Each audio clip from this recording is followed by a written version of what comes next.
안녕하세요. 네, 여러분들 요즘에 야구 재밌게 보고 있나요? KBO 리그가 개막해서 한참 진행 중이고, 메이저리그도 얼마 전에 개막해서 류현진 선수, 김광현 선수 등등이 활약을 하고 있습니다. 자, 그래서 오늘은 야구의 변화구에 대해서 한번 이야기를 나눠볼까 합니다. 자, 변화구란 직구랑 다르게 타자 앞에서 공이 가다가 휘는 그런 구질을 말하는데, 직구만 던지면 너무 단순하기 때문에 타자를 속이기 위해서 그런 변화구들을 섞어서 던지기도 해요. 자, 그래서 변화구가 어떤 원리에 의해서 이렇게 휘게 되는지 그런 것들을 이번 시간에 알아보려고 합니다. 결론적으로 말해서 이 마그누스 효과라는 것 때문에 공이 이렇게 휘게 되는 거예요. 마그누스라는 사람이 발견을 했기 때문에 마그누스 효과라고 이름을 지었는데, 그 원리에 대해서 천천히 한번 설명을 하도록 하겠습니다. 자, 변화구 중에서도 커브볼로 설명을 할게요. 커브볼이라는 거는 자, 공을 잡아가지고 위에서 아래로 타표전을 거는 공이에요. 그러면 공이 이렇게 위에서 아래로 회전이 되는 공인데, 자, 커브볼 같은 경우는 그래서 가다가 타자 앞에서 뚝 떨어지는 공이죠. 자, 설명을 할게요. 자, 진행 방향이고, 자, 이렇게 회전을 줄 거예요. 커브볼. 이렇게 회전을 줄 거예요. 그러면은 앞으로 날아가겠죠. 이쪽으로 날아가다가 타자 앞에서 뚝 떨어지는 공이에요. 자, 공이 날아가면은 공기가 있잖아요. 공기의 저항을 받게 돼요. 이렇게 저항이 있겠죠. 저항. 항력이라고도 해요. 항력. 저항을 받는데, 자, 이 회전과 이 저항이 맞물려 가지고, 자, 윗부분과 아랫부분이 달라요. 자, 윗부분 이쪽 방향으로 회전이 가고 이렇게 저항이 오죠. 그러면은 속도가 아무래도 어떻게 되겠어요? 상충돼서 속도가 느려져요. 그쵸? 이쪽으로 공이 회전하고 있고 공기의 저항이 이쪽으로 있으니까 서로 상충돼서 속도가 줄어들겠죠? 반대로 밑에 부분은 어떻게 될까요? 자, 이렇게 회전하고 있고 저항과 속도의 방향이 같기 때문에 저항과 이 회전의 방향이 같기 때문에 속도는 올라가요. 자, 위와 아래의 차이점 알겠죠? 자, 이 상황에서 베르누이 정리라는 게 있어요. 베르누이라는 사람이 또 정리한 거예요. 베르누이.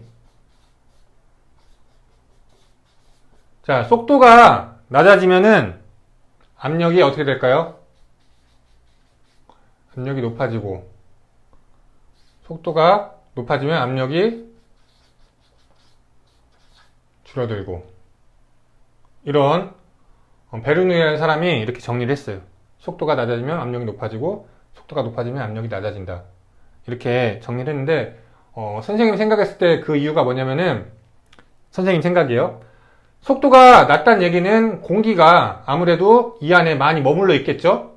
그러니까 공기의 밀도가 높은 거예요. 여기 속도가 높다는 얘기는 공기가 많이 이동한다는 얘기예요. 그럼 공기의 밀도가 낮다는 이야기겠죠? 아무래도 공기의 밀도가 높다 보면 압력이 높아지는 거고, 공기의 밀도가 낮으니까 압력이 낮아지게 되는 거예요. 이건 누가 알려준 게 아니라, 그러니까 선생님 처음 공부할 때는 그냥 이렇게 단순하게 외웠었는데, 생각해보니까 그런 것 같아. 속도가 낮아지면 공기가 많이 멈춰있기 때문에 상대적으로 압력이 높아지고, 여기는 압력이 낮아지는 거다. 이렇게 이해를 하면 더 좋을 것 같아요. 자, 여기서 하나 더. 과학 시간에 배웠을 거예요. 자, 공기는 압력이 높은 곳에서 낮은 곳으로 이동을 한다. 그쵸? 공기는 압력이 높은 곳에서 낮은 곳으로 이동하죠. 요즘에 날씨 뉴스 많이 보죠? 뭐 고기압, 저기압 뭐 이런 얘기 많이 나오잖아요. 자, 고기압에서 저기압으로 이동을 해요. 그래서 결론적으로 이제 압력이 높은 위쪽에서 압력이 낮은 지역으로 공이 이렇게 뚝 떨어지게 되는 거죠. 자, 이해됐나요? 더불어서 중력이 또 작용해요. 중력은 항상 작용하죠. 이 마그누스 효과와 중력에 의해서 공이 가다가 아래로 뚝 떨어지게 되는 겁니다. 자, 다시 한번 정리할게요. 자, 공을 회전 주어서 던지면은, 자, 진행 방향이 이쪽이에요. 저항과 맞닥뜨려 가지고, 자, 회전 방향과 저항 방향이 달라져서 속도가 줄어들게 되고, 베르누이 정리에 의해서 압력이 높아지게 된다, 윗부분은. 반대로 아랫부분은, 저항과 회전 방향이 같기 때문에 속도가 위쪽보다 상대적으로 높게 되고, 그래서 압력이 낮아지게 된다. 자, 그래서, 베르누이 정리에 의해서 이렇게 되고, 마그누스 효과에 의해서 압력이 높은 위쪽 부분에서 압력이 낮은 아래쪽 부분으로 공이 떨어지게 되는 거다.